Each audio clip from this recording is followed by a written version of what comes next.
अच्छा शेख साहब, सब खां पहिरियां ते ॿुधाइजो त अव्हां हिकु संगीन इल्ज़ाम मड़ियो आहे त अव्हां ते पिणु मीर मुर्तज़ा भुट्टो जी कातिलाणो हमिलो थी सघे थो ऐं उहो कातिलाणो हमिलो वर्दी में पातल क्रिमिनल माण्हू करे सघंदा।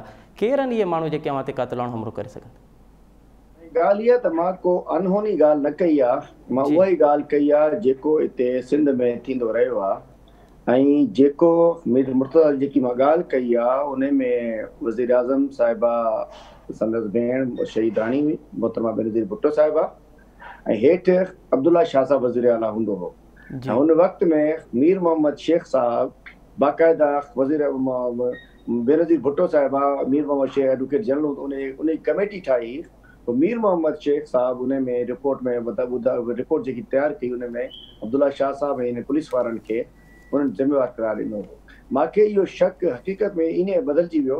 हिकिड़ो त जेको इहो मूंसां मुंहिंजी आवाज़ बंदि करणु चाहिनि था, मुंहिंजे ख़िलाफ़ मुंहिंजे फैमिली जे ख़िलाफ़ इंतकामी कार्रवाइयूं कनि था। इशू छा आहे? मुंहिंजो को ज़ाती जहिड़ो त कोन्हे, मुंहिंजो साईं सां को मुराद अली शाह साहब जो न को ज़मीन जो जहिड़ो, न को हल्के जो जहिड़ो, न कंहिंजो जहिड़ो, पर छा आहे त मां वाइखो कंदो आहियां ग्राउंड ते वञी। ॿिया असांजा दोस्त कंदा आहिनि असम्बली में हेॾे होॾे, पर मां ग्राउंड ते वेंदो आहियां। मुंहिंजो राब्तो आहे सॼे सिंध में। किथे को मसइलो हूंदो आहे, मां जेकॾहिं न बि पहुचां त माण्हू चवंदा हली मादिल छो न आयो, हली मादिल छो न आयो। मां थर बि वेंदो आहियां, लाड़काणे बि वेंदो आहियां, ख़ैरपुर। हाणे ॾिसो त ख़ैरपुर में वीचारो घोट मरी वियो, मां होॾे पहुतो थाणे में, मां उहा सुजावल में वाक़ियो थिए, हर जॻह मां वेंदो आहियां। इन्हनि खे लॻो त मां ॾुखियो पवंदुसि। इन्हनि विच में हिकिड़ो अॻु में बि हिकिड़ो अटैक करायो कुंडरी में, तव्हांखे यादि आहे, फायरिंग कई अलाह साईं बचायो।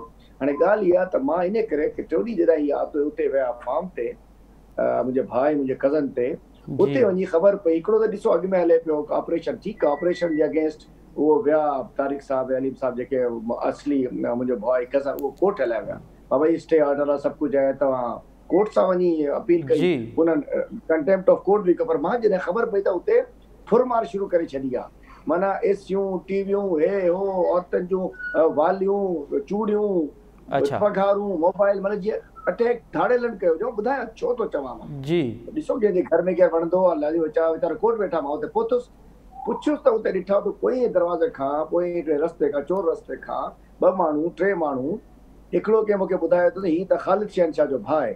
ख़ालिद शहनशाह तव्हां ॿुधो था, उन ते बि कुझु मुबैना इल्ज़ाम उन ते हुया, जेको ॿार पहिरीं उन ते हुया, पोइ ख़बर चए उनखे मारायो वियो। हिकिड़ी स्टोरी आहे, कंहिं मूंखे ॿुधायो त हीअ ख़ालिद शहनशाह जो भाउ पियो अचे मुछनि सां, पोस्टिंग आहे हुनजी ठठे में, उहो उन छापियो करे। पोइ ॿियो हिकिड़ो हमरा ओछनि कपिड़नि सां, मां चयो इहो बि शिकल सां मूंखे त धाड़ेल टाइप थो लॻे। मां पुछियो केरु आई तूं? चईसि मां DSP इंक्रोचमेंट आहियां। अरे बाबा DSP इंक्रोचमेंट या एंटी इंक्रोचमेंट? पोइ ख़बर पई जहिड़े तरीक़े पोइ असां पहुतां थो भॼी आहे, त पोइ ख़बर पई त देयर वाज समथिंग रॉन्ग। अच्छा, जो रिकॉर्ड कढियो त ख़बर पई त ख़ालिद शहन जे भाउ जो मां तव्हांखे ॿुधाए छॾियो। इहो मुमताज़ मक्सी जेको आहे, इन जे मथां फुर, अगवा, पुलिस मुक़ाबलो, कार चोरी, डकैती, हर क़िस्म जा केसिस हुया। पोइ उनखे डिसमिस फ्रॉम सर्विस कयो सुप्रीम कोर्ट। उनखे रखी क्रिमिनल माण्हू ॻोल्हे, क्रिमिनल बैकग्राउंड जा माण्हू ॻोल्हे ओॾे मोकिलण। मिसाल जी ॻाल्हि आहे, को आम्हूं साम्हूं थिए त जीअं मीर मुर्तज़ा वारो वाक़ियो छा हो, इन करे मां उहो चयो त इन में क्रिमिनल माण्हुनि खे इस्तेमालु करे। ऐं उनजा वॾा ऑफिसर बि हुया, उन्हनि खे फ़िलहाल मां ज़िक्र नथो कयां, पोइ तफ़सील ॿुधाईंदुसि वक़्तु आयो त। चलो ठीक मथे नथो वञणु चाहियां, पर सॼो ख़बर आहे। ठीकु आहे। पर शेख साहब, सिंध हुकूमत जो मौक़िफ़ अचे पियो उहो इहो आहे त जंहिं मक़सद लाइ लीज़ ॾिनी वई उहो उन मक़सद ते पूरी न थी, ऐं ख़ुदि जेका लीज़ आहे उहा ख़तमु थी चुकी आहे। ॻाल्हि इहा त सिंध हुकूमत हिकिड़ो पहिरियों पंहिंजो जवाबु ॾेई वञा, पोइ तव्हांजे ज़रिए अॼु मां उन्हनि खां सवाल कंदुसि, जवाबु वठिजो उन्हनि सां कंहिंसां बि। जी इहो कोर्ट में इहा अॼोकी ॻाल्हि न आहे, सॼे नियमन कोर्ट खे ख़बर आहे। पंहिंजे टाइम न्यूज़ जे मलीर जे रिपोर्टर नाज़ शर साहब जे पुछो ॿुधाईंदो त 1992 खां इहो फार्म मौजूदु आहे। मुंहिंजो नवाब शाह पोल्ट्री कम्प्लेक्स नालो हिन जो। उनखे 3 साल थिया आहिनि। उन खां पोइ मुंहिंजे भाइरनि हिते कमु शुरू कयो 2000 खां वठी, उन्हनि हिते कमकार शुरू कयो, उन्हनि जा बि फार्म आहिनि।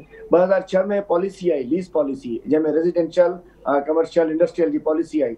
उन वक़्तु उन ते अप्लाई कयो वियो। अप्लाई करण खां पोइ डिप्टी कमिश्नर सॼी रिपोर्ट, उन वक़्त जे DC साहिबान सॼी रिपोर्टूं मोकिलियूं त इनखे कयो वञे। उन खां पोइ हली वई LU में स्क्रूटनी कमेटी जी मीटिंग थी, मीटिंग इनखे अप्रूव कयो। हिन वक़्त में 2008 में भुट्टो जहिड़ो थी वियो, तब्दीली अची वई, सिंध में पीपल्स पार्टी अची वई। उन खां पोइ छा थियो त टप्पी साहिबु अची लथो। उन जेनवन जेके हुया माण्हू जेको सरकार खे पैसा ॾियण पिया चाहिनि, उन्हनि खे लीज़ न करे ॾिनी, पर शायदि LU न टप्पी हलाईंदो। पोइ जेके 2 नंबर खाता हुया 92 मां पुराणा कूड़ा सही करे उन खाता कराए कूड़ा चलान उहो शुरू कयो ते तव्हां ॿुधो त ख़ार चौधरी साहब हिकिड़ो कोर्ट में हिकिड़ो जुमिलो चयो कि टपी टपी कोन्हे उन खां पोइ उन्हनि बैन करे छॾियो 2011 में उन खां पोइ 2011 में पोइ कोर्ट में विया आई असांजा ॿाहिरि वारा उते डीसी जे सिंध हुकूमत जे कंसेंट सां ऑर्डर निकितो त ठीकु आहे जॾहिं बि लीज़ खुलंदी त असां हिन खे हिकिड़ो त इहो आहे बाक़ी उते मालिकाना ज़मीनूं बि आहिनि 99 ज़मीनूं बि आहिनि बाक़ी तव्हांखे ॿुधायांव नालो नथो वठणु चाहियां उन फार्मनि जे भर में वॾा वॾा नाला मां ॿुधाईंदुसि वॾा नाला इहे शुगर मिल माफिया वारा नाला इन्हनि खे 2011 खां पोइ ज़मीनूं अलाट कराए ॾिनियूं माण्हुनि जी ज़मीन कब्ज़ा कराया एग्रीकल्चर ज़मीन ते फार्म हाउसिस मौजूदु आहिनि मेन माण्हुनि जा जेको इहो कमु कनि पिया 300 एकड़ ज़मीन ते उते कब्ज़ो मौजूदु आहे सॼे मलीर में ॿियनि इलाइक़नि में इन्हनि जा सभिनी जा पंहिंजा कूड़े कागज़नि जा हूअं रुगो हलीमल हज़ारे एकड़ ते रिपोर्ट हिकिड़ी मौजूदु आहे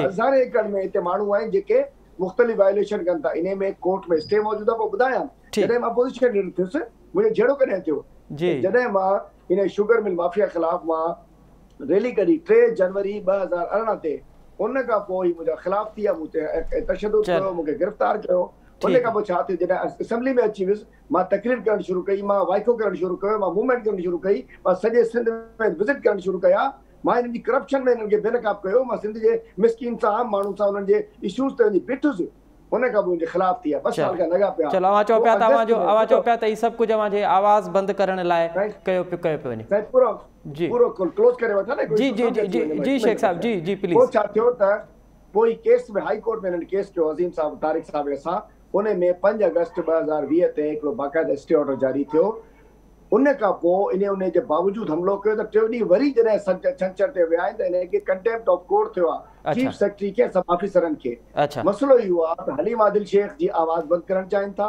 हलीम आदिल शेख खे चुप कराइणु चाहिनि था हलीम आदिल शेख खे ख़तमु कराइणु चाहिनि था हलीम आदिल शेख इन्हनि सां डिजे नथो इन्हनि खां विके नथो इन्हनि खे ख़रीद नथो करे सघनि तंहिं करे इन्हनि सम्झनि था त असां त पिया 13 साल मज़े सां वेठा हुआसीं एनक्यूएम जी बि अपोज़िशन बड़ी फ्रेंडली हूंदी हाणे इहो मुसीबत कहिड़ी असां गिची में के लॻी आहे हलीम आदिल शेख जी दुश्मनी में अंधो थी वियो आहे चरिया थी विया आहिनि ऐं मुंहिंजे ख़िलाफ़ कार्रवाई